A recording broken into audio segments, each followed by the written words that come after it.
Hey everyone, thank you for being here. Welcome to Game Beyond the Game presents Talk That Talk, inspiring conversations with athletes who we inspire our audience as we explore finding vision and purpose in life and discuss tools to overcome life's transitions. I am Sam Pearson II, your MC. We're joined officially by founder of Game Beyond the Game, Prince Daniels Jr. Prince, how you feeling? Man, feeling good, feeling great, feeling great, feeling good. How are you? Hey. Oh, you must be feeling good. Okay, all right. I didn't know it was coming with a jingle. I can Yeah, dig it, man. yeah, man. Great to be here, as we generally say, every day above ground is a good day.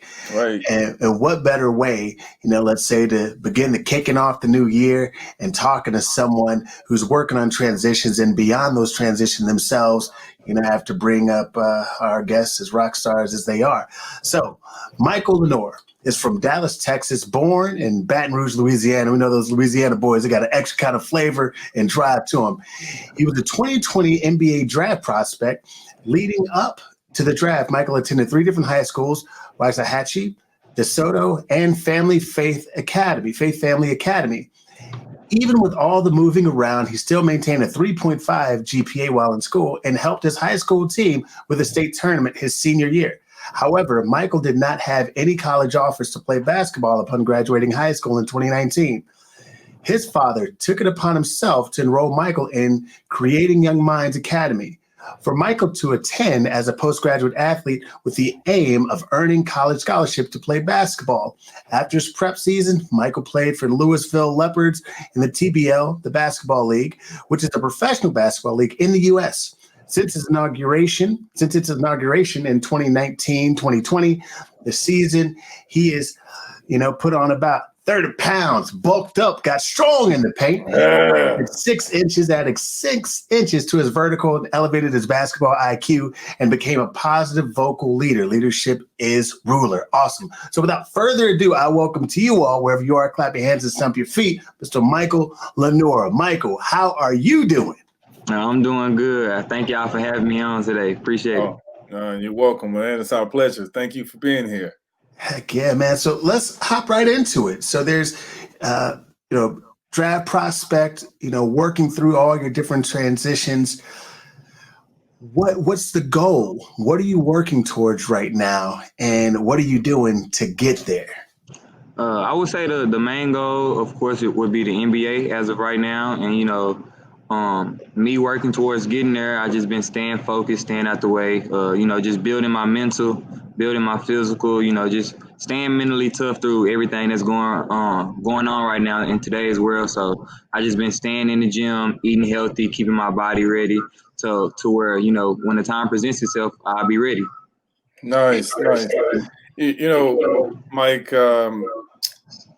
going through a transition. I played in the NFL, and I was, during draft day, I was waiting for, someone to call my name and or give me a phone call. And certain things didn't happen in the way that I wanted it to, and I was anticipating for something to happen. So you were in the 2020 draft, and I know that you said that a lot of things were transpiring.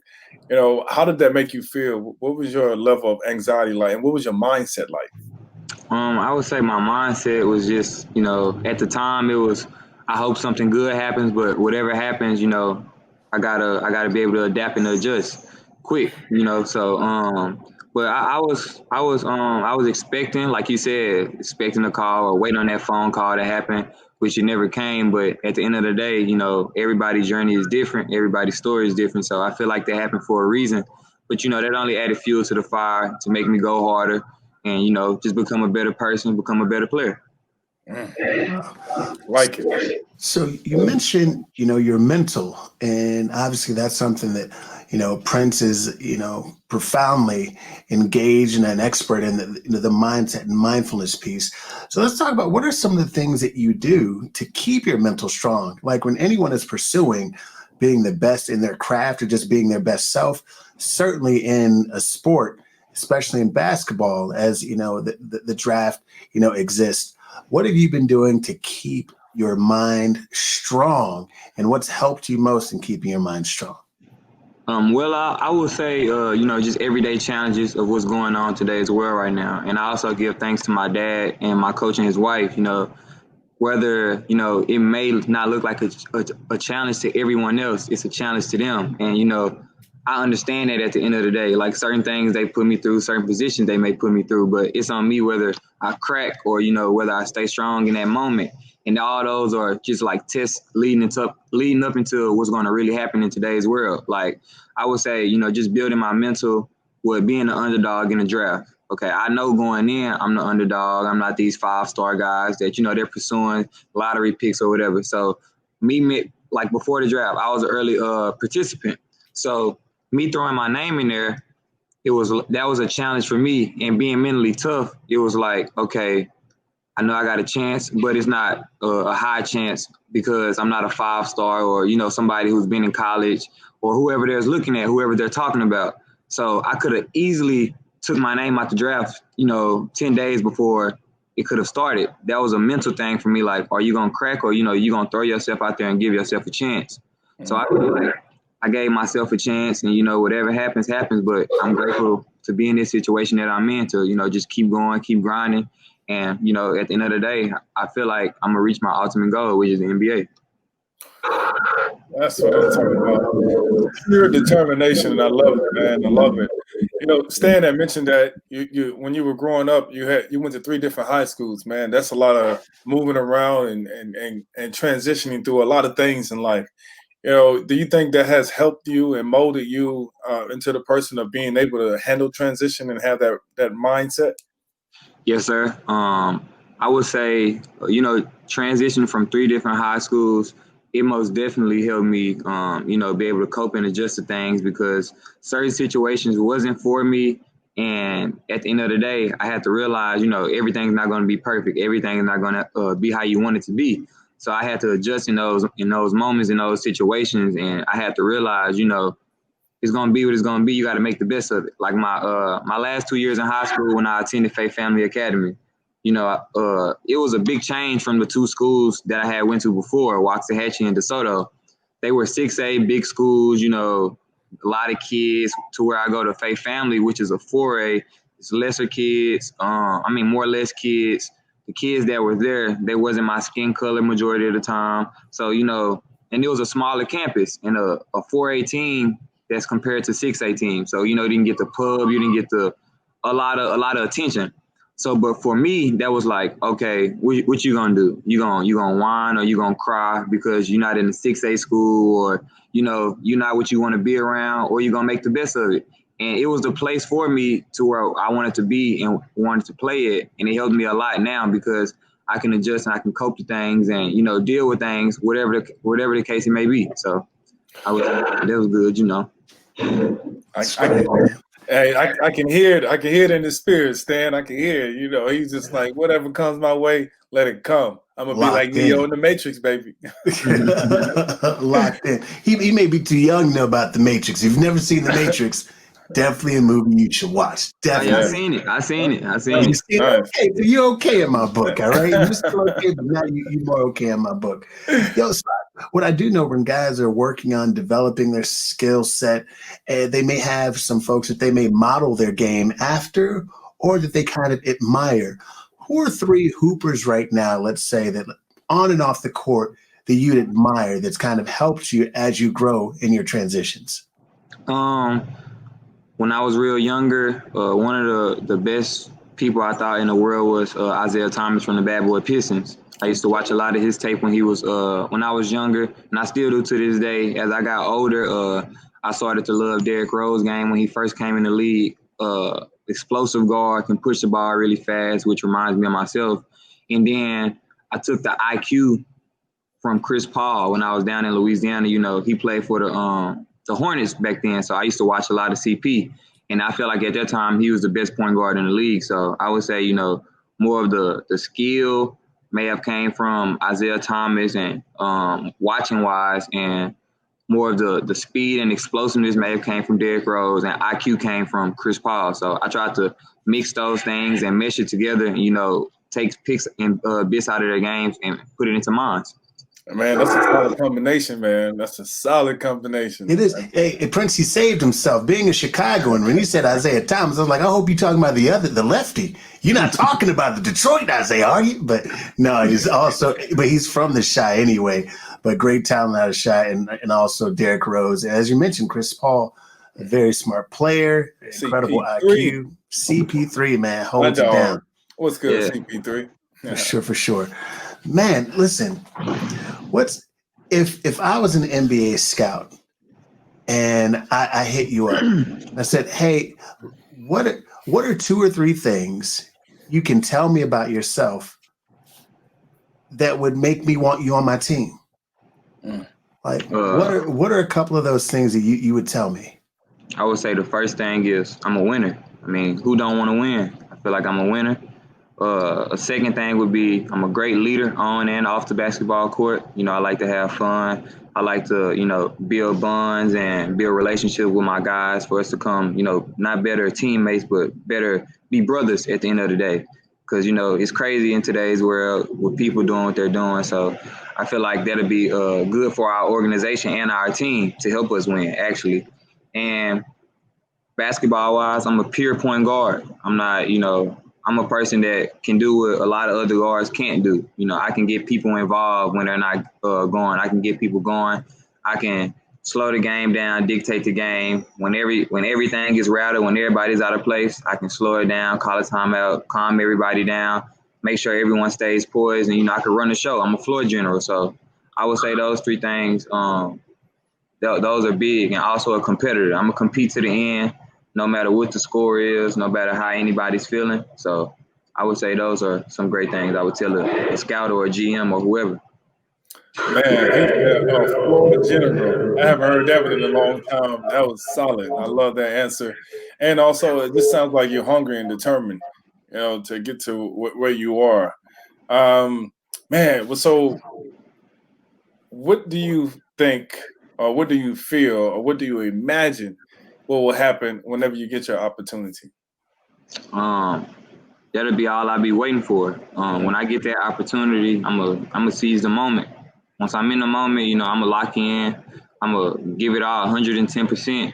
I'm gonna just thank God first of all, and just tell him to let me play to the best of his abilities, my abilities, whatever he wants me to go out there and do. So I'm gonna just go out there and give it my all and just seize the opportunity, because I know first impression is everything. So I'm most definitely gonna leave my mark.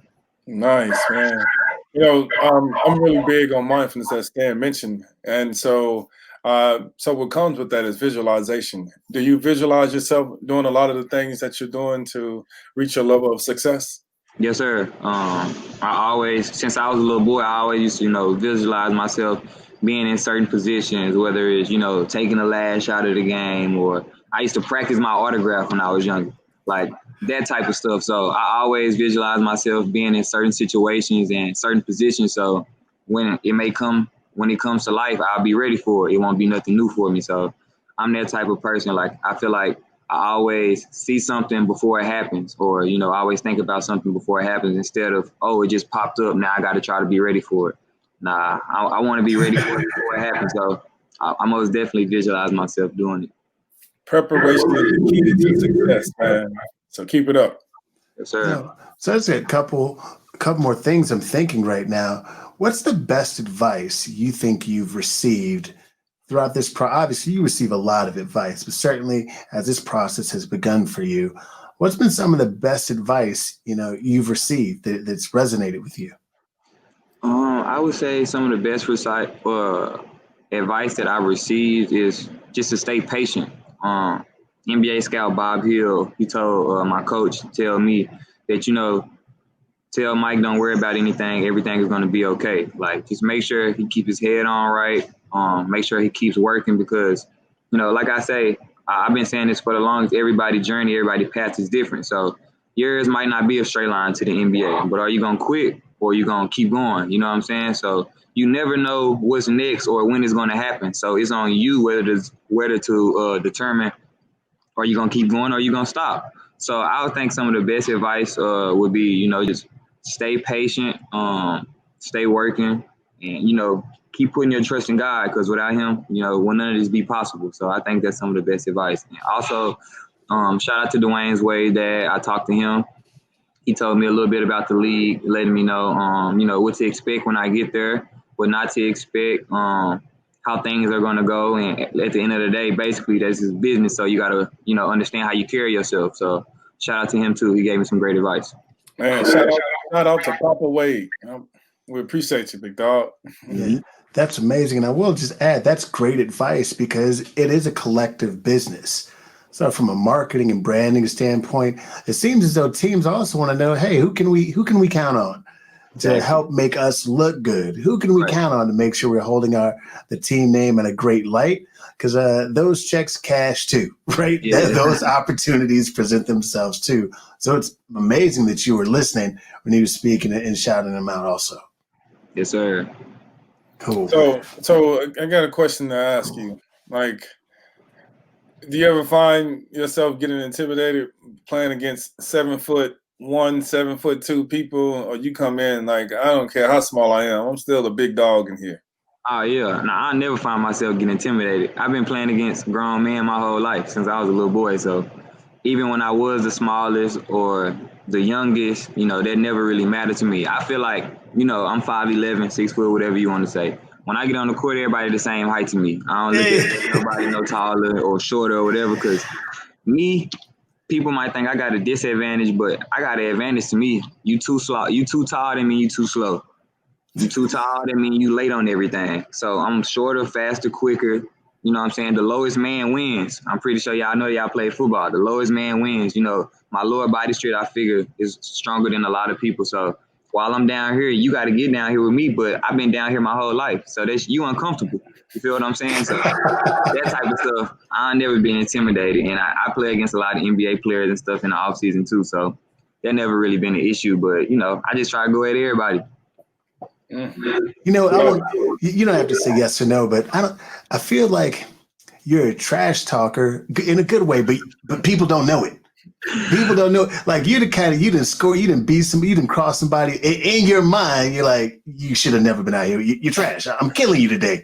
But you never say that. Is that you don't have to admit to it. I'm just. Look, I'll say this. Look, my teammates can tell you this. Like, I don't say nothing until somebody say something to me, but I'm not going to really say nothing to them anyway. I'm talking to my team. Like, I'm put my team up. And I might talk to myself, like, if I cross somebody over or make sure I'll be telling myself, like, he can't guard you or something like that. Like, I never talk to the opponent, like, you know what I'm saying? I might cross somebody and look at them like, you serious? Or something like that, but I don't never really just. That is your line. I don't never just go out there with a mindset that, I'm finna talk to him and nothing like that. But I just play. I have fun. At the end of the day, it's basketball. We're going to have fun. That's what it's about. Way to respect the game. That drives some people crazy. Some people want you to talk to them. Yeah. And when you're not paying them any attention, it messes with their ego. It messes with them from the game. So it's really cool that you stay locked in and have fun with the game. And remember, as you continue to rise and shine, continue to have fun with the game. Yeah. So man, Mike, any final thoughts? Like, what do you want folks to know about you or learn about you, and how can they connect with you beyond here? If they're like, yo, I gotta know more about this, Mike, let's talk. Yeah. Folks can know about me is, I'm just a fun person. I'm a very encouraging person, a very relentless person that's, never gonna stop until I get what I want. So, that's what y'all can think of me, or, as y'all can go follow me on Instagram and Twitter at King Mike, KVNG.MIIKE, Mike with 2 I's, King with a V instead of an I.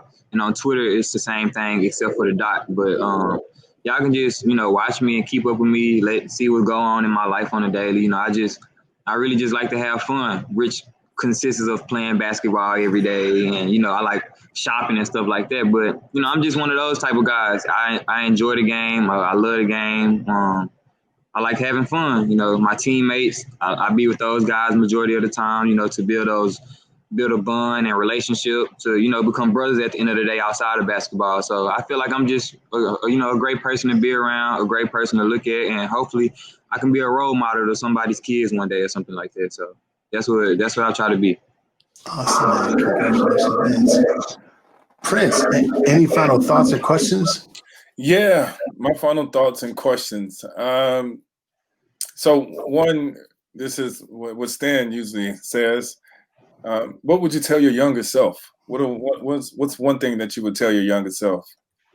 One thing I would tell my younger self is keep going and be smart. You know, be confident and be smart. That's what I would say. Nice. Be confident and be smart. I know what it means to be confident, but what does it mean to be smart? Be smart is what I would say is, you know, going through what I've been through, being smart about a lot of situations that I have did, or in certain situations, the decisions I have made. Not saying it was the wrong decision, but knowing what could have been the outcome of that situation at the other part of it, I would just say be smart on that one. And most definitely, I forgot this, most definitely trust your work, trust yourself, and never compromise, and always know your work. Don't compromise for nobody, especially if you know your work. So I would tell them that for sure. Solid. I got one more question for you. What would you want your legacy to be like or look like? I would want my legacy to be legendary, I would say. I want it to look like, you know, a person who never stopped. At the end of the day, I want somebody to look at me and say, that dude was relentless. You know, that dude never stopped. So I want to be that type of guy, and I want to be the person that make it to where I get and actually do what I want to do, not just make it there. I tell people all the time, when I make it to the league, I want to stay in the league. I want to make a name for myself, not just make it just to say, yeah, I made it to the NBA. No, I don't want to be that type of person. I want to, you know, actually do something with it. So I want my timeline and how people look at me to say, yeah, that dude was a legend. He did it. So I feel like that's big. Nice. If you can play through adversity, you can play through sickness, you can play through an injury, you'll be legendary. Yes, sir. Those are the things that put you in that status, because you have to transcend your mind to be able to say, I got to stay focused in order to win and to do the things that I need to do, man. Right. So keep at it, man. You're going to go a long way. Stay focused. Keep talking to yourself like that, and keep crossing people over and breaking ankles, baby. Yes, sir. Every time I cross somebody over, I'll think about you. Like, what do you think? By the way, that doesn't happen very often anymore at all. So I'm living vicariously through you, man. So continue to push, drive, and be the best version of yourself along the way as you arrive to where you want to be. So congratulations in advance. You know, this has been amazing. Thank you for spending some time with us. And we know this isn't the last that we've seen of you. This is only the very beginning of what we've seen of you. So remember that as well. Officially, thank you all for joining us today. And obviously, Michael, thank you for sharing your story, your drive, and what makes you tick as you elevate into the NBA and the world of professional basketball. For those of you all watching, please don't forget to like, comment, and subscribe to our YouTube page. And also, subscribe to our podcast, Game Beyond the Game. Don't forget, it's on Apple and Spotify, right? Apple, Spotify. Yes, you might love looking at our wonderful faces. I think they're wonderful. At least my mama tells me that. But if you can't do that, then absolutely be willing to listen to us via podcast at Game Beyond the Game. So you can join us here weekly at Game Beyond the Game Facebook Live page every Tuesday, 2 p.m. Pacific Standard Time, 5 p.m. Eastern Standard Time. Until next time, peace. Peace, everybody. Peace.